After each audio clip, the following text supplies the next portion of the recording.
అండి ఈరోజు మనం 9వ తరగతి తెలుగు పాఠ్య పుస్తకంలో పాఠాలలో ఉన్న కవులు, కవి పరిచయాలు, అలాగే వాళ్ళు రచించిన రచనలను గురించి తెలుసుకుందాము. వాటిని ఈజీగా గుర్తుపెట్టుకోవడానికి ఒక చిన్న కథ రూపంలో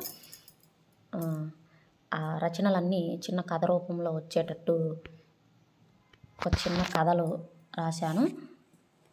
అవి ఈరోజు చూద్దాం. ఫస్ట్ పాఠం వచ్చేసరికి ధర్మబోధ పాఠం రచయిత నన్నయ. 11వ శతాబ్దానికి చెందిన కవి. రాజమహేంద్రవరాన్ని రాజధానిగా చేసుకొని ఆంధ్రదేశాన్ని పరిపాలించిన తూర్పు చాళుక్య రాజు రాజరాజ నరేంద్రుని ఆస్థాన కవి. వేదవ్యాసుడు సంస్కృతంలో రచించిన మహాభారతాన్ని ఆంధ్రీకరించిన కవిత్రయంలో మొదటివాడు నన్నయ. ఆది సభా పర్వాలను అరణ్య పర్వంలో సగభాగాన్ని ఆంధ్రీకరించాడు. అయితే అరణ్య పర్వంలో 4వ ఆశ్వాసంలో 142వ పద్యం వరకు రచించారన్నమాట. ఈయన తెనిగించారు. చాముండికా విలాసం, ఇంద్ర విజయం అనే కావ్యాలను, ఆంధ్ర శబ్ద చింతామణి అనే వ్యాకరణ గ్రంథాన్ని నన్నయ రాశాడని ప్రతీతి. ఆదికవి, వాగాయ శాసనుడు అనే బిరుదులు కలవు. అక్షర రమ్యత, ప్రసన్న కథా కలితార్థయుక్తి, నానా రుచిరార్థ సూక్తి నిధిత్వం నన్నయ కవిత్వ ప్రధాన లక్షణాలు. అనువాద పద్ధతిలోను శైలిలోను తర్వాత కవులకు మార్గదర్శి. నారాయణ భట్టు, పావులూరి మల్లన, వేములవాడ భీమకవి, మల్లియ రేచన, అధర్వణుడు మొదలైన వారు నన్నయకు సమకాలీకులు. ప్రస్తుతం పాఠ్యభాగం నన్నయ భట్టు రచించిన శ్రీమదాంధ్ర మహాభారతంలోని ఆది పర్వం చతుర్థాశ్వాసంలోనిది. ఇప్పుడు నేను చెప్పే కథ ఈ ఇన్ఫర్మేషన్ మొత్తాన్ని మీ ముందుకు తీసుకొస్తుంది. అలాగే మీకు కూడా ఈజీగా గుర్తుంటుంది. చూడండి. నన్నయ్య 11 మందికి ధర్మబోధ చేయాలని బయలుదేరి వెళుతుండగా దారిలో నారాయణ, మల్లన, రేచన, భీమకవి, అధర్వణుడు ఎదురై ఎక్కడికి అని అడిగారు. నన్నయ్య నవ్వుకుంటూ మహాభారతాన్ని ఆంధ్రీకరించడానికి అన్నాడు. ఎవరు చెప్పారు అని అడిగాడు. వ్యాసుడు చెప్పాడు అని అన్నాడు. తర్వాత చాముండి వచ్చి ఎంత ఆంధ్రీకరించావు అని అడిగితే ఆది సభా పర్వాలు అరణ్య పర్వంలోని 4 ఆశ్వాసాల్లో 142వ పద్యం వరకు అని చెప్పాడు. ఈలోపు ఇంద్రుడు వచ్చి ఇప్పుడు ఎక్కడికి అని అడిగితే తూర్పుగా వెళ్ళి రాజమహేంద్రవరంలో నరేంద్రుని దగ్గర చింతామణి ఉంది, అక్కడ ధర్మబోధ ఆదిలోనే 4 సార్లు చెయ్యాలి, ఆదిలోనే 4 సార్లు చెయ్యాలి అని అన్నాడు. ఇప్పుడు ఈ కథలో వివరణ చూద్దాం. నన్నయ్య 11 మందికి ధర్మబోధ చేయాలని బయలుదేరాడు. అంటే నన్నయ్య 11వ శతాబ్దానికి చెందినవాడు.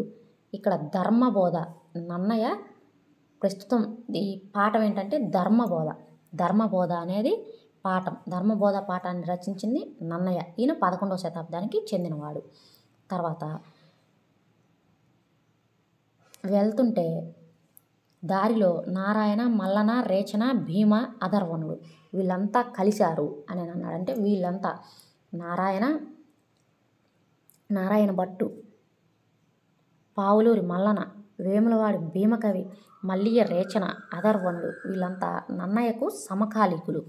ఆ తర్వాత మహాభారతాన్ని ఆంధ్రీకరించడానికి అని అన్నాడు. ఎవరు చెప్పారంటే వ్యాసుడు అన్నాడు. అంటే వ్యాసుడు రచించిన భారతాన్ని ఆంధ్రీకరించాడనమాట. తర్వాత చాముండి అంటే చాముండికా విలాసం. ఆ తర్వాత ఇంద్రుడు వచ్చి అన్నాడు. ఇంద్రుడు వచ్చి అంటే ఇంద్ర విజయం. ఈ 2 ఆయన రచించిన కావ్యాలన్నమాట. చాముండి విలాసం, ఇంద్ర విజయం అనేవి. ఆ తర్వాత ఇక్కడ చూడండి, ఆది సభా పర్వాలు అరణ్య పర్వంలో 4వ ఆశ్వాసం 142వ పద్యం వరకు అనేది ఎక్కడి వరకు రచించావంటే చెప్పాడనమాట. ఈలోపు ఇంద్రుడు వచ్చి ఇప్పుడు ఎక్కడికి అని అడిగితే ఇంద్రుడు వచ్చి అంటే ఇంద్ర విజయం ఆయన రచన కావ్యం అనమాట. అది అడిగితే తూర్పుగా వెళ్ళి అంటే తూర్పు అంటే తూర్పు చాళుక్య రాజు రాజమహేంద్రవరంలోని తూర్పు చాళుక్య రాజు రాజరాజ నరేంద్రుడు ఆయన దగ్గర చింతామణి ఉంది. చింతామణి అంటే ఆంధ్ర శబ్ద చింతామణి. దీన్ని ఈ వ్యాకరణ గ్రంథాన్ని కూడా ఈయనే రచించాడు, నన్నయే రచించాడు. అక్కడ ధర్మబోధ ఆదిలోనే 4 సార్లు చెయ్యాలి అన్నాడు. అంటే ధర్మబోధ అనే పాఠం మహాభారతంలో ఆది పర్వంలో 4వ ఆశ్వాసంలోనిది, చతుర్థాశ్వాసంలోనిది. ఇది 1వ పాఠంలో ఎక్స్ప్లెనేషన్.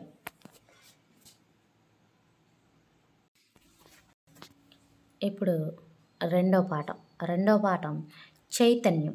రెండో పాఠం ఏంటంటే చైతన్యం. దీని మీద కూడా ఒక బిట్ అడిగారు టెట్లో. ఎక్కువగా 9th క్లాస్కి సంబంధించిన బిట్లు అడిగారు. ఈ చైతన్యం పాఠం రచయిత ఎవరంటే తాపీ ధర్మారావు. తాపీ ధర్మారావు అభ్యుదయ రచయిత, పత్రికా సంపాదకుడు, చలనచిత్ర సంభాషణ రచయిత. పత్రికా సంపాదకుడిగా దినపత్రికలలో తొలిసారి వ్యావహారిక భాషను ప్రవేశపెట్టాడు. పద్య కవిత్వంతో మొదలుపెట్టి నాటికలు, నాటకాలు, నవలలు, పరిశోధనా వ్యాసాలు ఎన్నో రాశారు. సుబోధకమైన జనరంజక శైలిలో రచనలు చేశారు. పాతపాలి, కొత్తపాలి, దేవాలయం మీద బూతుబొమ్మలెందుకు, పెళ్ళి, దాని పుట్టు పూర్వోత్తరాలు, రాళ్ళు రప్పలు, ఇనప కచ్చడాలు, సాహితీ మర్మరాలు మొదలైనవి ఆయన రచనలు. చేమకూర వెంకట కవి విజయ విలాస ప్రబంధానికి ఆయన రాసిన హృదయోల్లాసం వ్యాఖ్యానికి కేంద్ర సాహిత్య అకాడమీ అవార్డు లభించింది. పుట్టపత్రి నారాయణాచార్యులు, గుర్రం జాషువా, గురజాడ అప్పారావు, శ్రీశ్రీ వంటి కవులు వీరికి సమకాలీకులు. ప్రస్తుతం పాఠ్యభాగం తాపీ ధర్మారావు రచించిన కొత్తపాలి గ్రంథంలోనిది. ఇది రెండో పాఠంలో కవి పరిచయం. ఇప్పుడు మనం దీన్ని ఒక కథలాగా మార్చుకుందాం. తాపీ ధర్మారావు, చైతన్య ఇద్దరు స్నేహితులు. ఎవరెవరండి? తాపీ ధర్మారావు, చైతన్య. ఇప్పుడు మీకు రెండో పాఠం చైతన్యం. చైతన్యం ఎవరు రచించారంటే తాపీ ధర్మారావు రచించారు. అవి రెండు ఒకే లైన్లో వచ్చినాయి చూడండి. చైతన్యం, తాపీ ధర్మారావు. తాపీ ధర్మారావు, చైతన్య ఇద్దరు స్నేహితులు. వారు మాట్లాడుకుంటూ ఒకరోజు నడుచుకుంటూ వెళ్తుంటే శ్రీశ్రీ గురజాడ గుర్రమెక్కి పుట్టపత్రి వెళ్తున్నారు. వీరిద్దరు, ఈ చైతన్యను తాపీ ధర్మారావు నడుచుకుంటూ వెళ్తుంటే ఎవరెవరు? శ్రీశ్రీ గురజాడ గుర్రమెక్కి పుట్టపత్రి వెళ్తున్నారు. అంటే అర్థమైంది. ఇక్కడ మనం చదివింది ఏమని చదివామంటే పుట్టపత్రి నారాయణాచార్యులు, గుర్రం జాషువా, గురజాడ అప్పారావు, శ్రీశ్రీ వీళ్ళు నలుగురు ఈ తాపీ ధర్మారావు గారికి సమకాలికులు. అది ఈ వాక్యంలో మీరు గుర్తుపెట్టుకోవాలన్నమాట. శ్రీశ్రీ గురజాడ గుర్రమెక్కి పుట్టపత్రి వెళ్తున్నారు.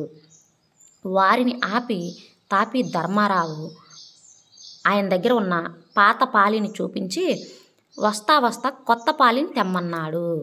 పాత పాలిని చూపించి కొత్త పాలి తెమ్మన్నాడు. ఇక్కడ చూడండి, ఆయన రచనలు, ఈ తాపీ ధర్మారావు గారి రచనలు పాతపాలి, కొత్తపాలి రెండు వచ్చేసినాయి. సరేనని వారు వెళ్ళారు. తర్వాత చైతన్య ధర్మారావును గుడి దగ్గరకు తీసుకువెళ్ళి దేవాలయం మీద బూతు బొమ్మలు ఎందుకు అని అడిగితే చూడండి, దేవాలయం మీద బూతు బొమ్మలు ఎందుకు అని అడిగితే, దేవాలయం మీద బూతు బొమ్మలు ఎందుకు అనేది కూడా ఈయనదే రచన. చైతన్య అడిగితే ధర్మారావు ఏం చెప్పాడు? పెళ్ళి గురించి ఈ బొమ్మలు చెబుతున్నాయి. అంటే పెళ్ళి, దాని పుట్టు పూర్వోత్తరాలు అనేది ఇక్కడ మనం పెళ్ళి అనేది దాని పుట్టు పూర్వోత్తరాలు అనే రచన. ఆ తర్వాత పెళ్ళి, దాని పుట్టు పూర్వోత్తరాలు గురించి చెబుతున్నాయి అన్నాడు. ఈ బొమ్మలు రాళ్ళు రప్పలతో చేశారు. చూడండి, ఈ బొమ్మలు రాళ్ళు రప్పలతో చేశారు. అంటే రాళ్ళు రప్పలు అనేది కూడా ఆయన రచనే. ఇప్పుడైతే ఇనప కచ్చడాలతో చేసేవారు.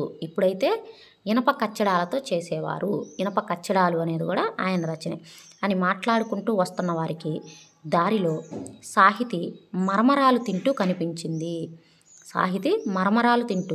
కనిపించి చైతన్య జేబులోని కొత్త పాలి కావాలన్నది. చూడండి, వాళ్ళు ఆ విధంగా మాట్లాడుకుంటా ఇంటికి వస్తుంటే సాహితీ మరమరాలు తింటూ కనిపించి అంటే సాహితీ మరమరాలు అనేది కూడా ఆయన రచన. తింటూ కనిపించి చైతన్య చేతిలో ఉన్న చైతన్య జేబులో ఉన్న కొత్త పాలి కావాలన్నది. అంటే చైతన్యం అనే పాఠం కొత్త పాలి గ్రంథంలో నుంచి తీసుకున్నది అని అర్థం. చైతన్యం అనే పాఠం కొత్త పాలి గ్రంథంలో నుంచి తీసుకున్నది అని అర్థం. ఇప్పుడు కథను వివరంగా ఒకసారి చదువుతా వినండి. తాపి ధర్మారావు, చైతన్య ఇద్దరూ స్నేహితులు. వారు మాట్లాడుకుంటూ ఒకరోజు నడుచుకుంటూ వెళ్తుంటే శ్రీశ్రీ, గురజాడ గుర్రమెక్కి పుట్టపత్రి వెళ్తున్నారు. వారిని ఆపి తాపి ధర్మారావు ఆయన దగ్గర ఉన్న పాత పాలిని చూపించి కొత్త పాలిని తెమ్మన్నాడు. సరేనని వారు వెళ్ళారు. తర్వాత చైతన్య ధర్మారావును గుడి దగ్గరికి తీసుకెళ్ళి దేవాలయాల మీద బూతు బొమ్మలు ఎందుకు అని అడిగితే పెళ్ళి గురించి ఈ బొమ్మలు చెబుతున్నాయి అన్నాడు. ఈ బొమ్మలు రాళ్ళు రప్పలతో చేశారు, ఇప్పుడైతే ఇనుప కచ్చడాలతో చేసేవారు అని మాట్లాడుకుంటూ వస్తున్న వారికి దారిలో సాహితీ మరమరాలు తింటూ కనిపించి చైతన్య జేబులోని కొత్త పాలి కావాలన్నది. ఇది మీకు ఈజీగా గుర్తుపెట్టుకోవడానికి ఈజీగా ఉంటుంది. తర్వాత మూడో పాఠం హరివిల్లు. హరివిల్లు పాఠం ఇది ఒక రచయిత ఒక రచన కాదండి. ఈ పాఠ్యాంశంలోని పద్యాలను వివిధ కవులు రచించిన గ్రంథాల నుండి తీసుకున్నాం. ఎర్రన హరివంశం, రామరాజభూషణుడు వసుచరిత్ర, మొల్ల రామాయణం, కూచిమంచి తిమ్మకవి రుక్మిణీ పరిణయం, దాశరథి అమృతాభిషేకం, శ్రీనాథుడు శృంగార నైషధం, అల్లసాని పెద్దన మనుచరిత్ర, వీపూరు వెంకటాచార్యులు విశ్వకర్మ పురాణం, పాల్కూరికి సోమనాథుడు రచించిన పండితారాధ్య చరిత్ర గ్రంథాల నుంచి ఎంపిక చేసిన పద్యాలతో ఈ పాఠం రూపొందించబడింది.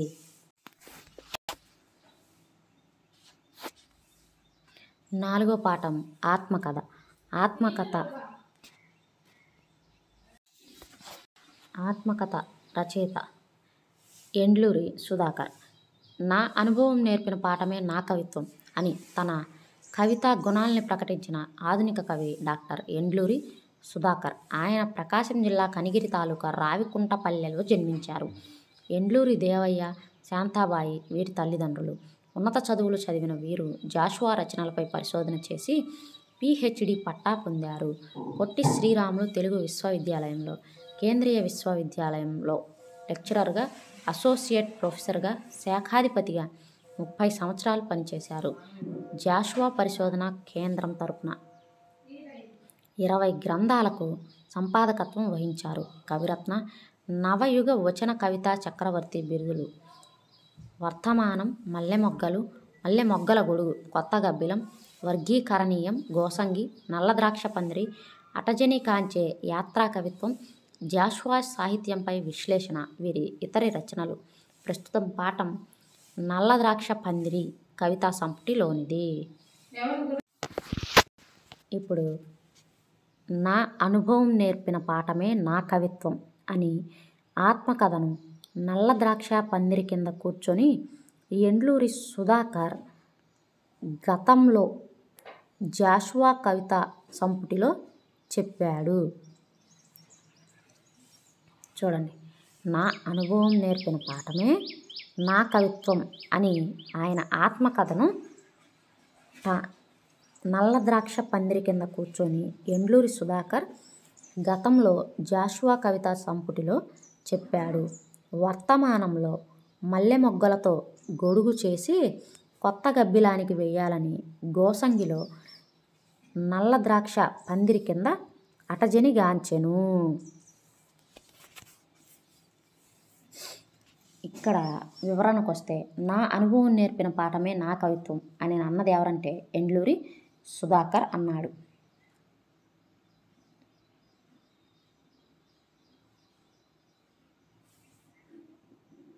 ఇది ఆత్మకథను నల్లద్రాక్ష పందిరి కింద కూర్చొని అంటే ఇప్పుడు పాఠం ఆత్మకథ అనేది నల్లద్రాక్ష పందిరి అనే కవితా సంపుటిలో నుంచి తీసుకున్నారు. ఆత్మకథను నల్లద్రాక్ష పందిరి కింద కూర్చొని ఎండ్లూరి సుధాకర్ గతంలో జాషువా కవితా సంపుటిలో చెప్పాడు. అంటే ఆత్మకథని నల్లద్రాక్ష పందిరి అనే కవితా సంపుటిలో నుంచి తీసుకున్నారు అనేది చెప్పారు. అలాగే ఎండ్లూరి సుధాకర్ అదే ఈ ఆత్మకథను, నల్ల ద్రాక్ష పందిరి ఇవన్నీ ఎవరి అంటే ఎండ్లూరి సుధాకర్ గారివి.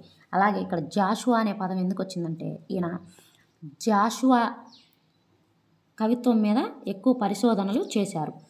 గతంలో జాషువా కవితా సంపుటిలో చెప్పాడు. ఇప్పుడు వర్తమానంలో అంటే వర్తమానం అనేది ఆయన రచన. వర్తమానంలో మల్లె మొగ్గలతో గొడుగు చేసి, మల్లె మొగ్గల గొడుగు అనేది కూడా ఆయన రచన. కొత్త గబ్బిలానికి వెయ్యాలని, కొత్త గబ్బిలం అనేది కూడా ఆయన రచన. గోసంగి కూడా ఆయన రచన. గోసంగిలో నల్ల ద్రాక్ష పందిరి కింద, నల్ల ద్రాక్ష పందిరి అనేది ఆయన రచన. అటచెని గాంచెను. గోసంగిలో వర్గీకరీయంగా అటచెని గాంచెను అంటే వర్గీకరణీయం అనేది కూడా ఆయన రచనే. ఇప్పుడు నేను చెప్పిన దాంట్లో ఆ కథ ఇంకొకసారి చెప్తా చూడండి. నా అనుభవం నేర్పిన పాఠమే నా కవిత్వం అని ఆత్మకథను నల్ల ద్రాక్ష పందిరి కింద కూర్చొని ఎండ్లూరి సుధాకర్ గతంలో జాషువా కవితా సంపుటిలో చెప్పాడు. వర్తమానంలో మల్లె మొగ్గలతో గొడుగు చేసి కొత్త గబ్బిలానికి వెయ్యాలని గోసంగిలో నల్ల ద్రాక్ష పందిరి కింద అటజని కాంచెను. ఇప్పుడు దీనికి వివరణ ఇంకోసారి. నా అనుభవం నేర్పిన పాఠమే నా కవిత్వం అని అన్నది ఎవరంటే ఎండ్లూరి సుధాకర్. ఆత్మకథ పాఠం పేరు మనం ఇప్పుడు 4వ పాఠం పేరు ఆత్మకథ. ఆత్మకథను నల్ల ద్రాక్ష పందిరి అనే కవితా సంపుటిలో నుంచి తీసుకున్నారు. ఆత్మకథను నల్ల ద్రాక్ష పందిరి కింద కూర్చొని ఎండ్లూరి సుధాకర్ అంటే ఆత్మకథను రచయిత ఎవరంటే ఎండ్లూరి సుధాకర్ గతంలో జాషువా కవితా సంపుటిలో చెప్పాడు. అంటే ఈ నల్ల ద్రాక్ష పందిరి అనేది కవితా సంపుటి. ఇక్కడ జాషువా అనే పదం ఎందుకు ఉపయోగించాను అంటే ఆయన జాషువా కవితల మీద ఎక్కువగా పరిశోధనలు చేశారు. తర్వాత వర్తమానంలో మల్లె మొగ్గలతో గొడుగు చేసి కొత్త గబ్బిలానికి వెయ్యాలని గోసంగిలో వర్గీకరీయంగా నల్ల ద్రాక్ష పందిరి కింద అటజని కాంచెను. అంటే వర్తమానం, మల్లె మొగ్గలతో గొడుగు, కొత్త గబ్బిలం, గోసంగి, వర్గీకరణీయం, నల్ల ద్రాక్ష పందిరి, అటజని కాంచెను ఇవన్నీ కూడా ఈయన ఇతర రచనలు. ఇది 4వ పాఠం.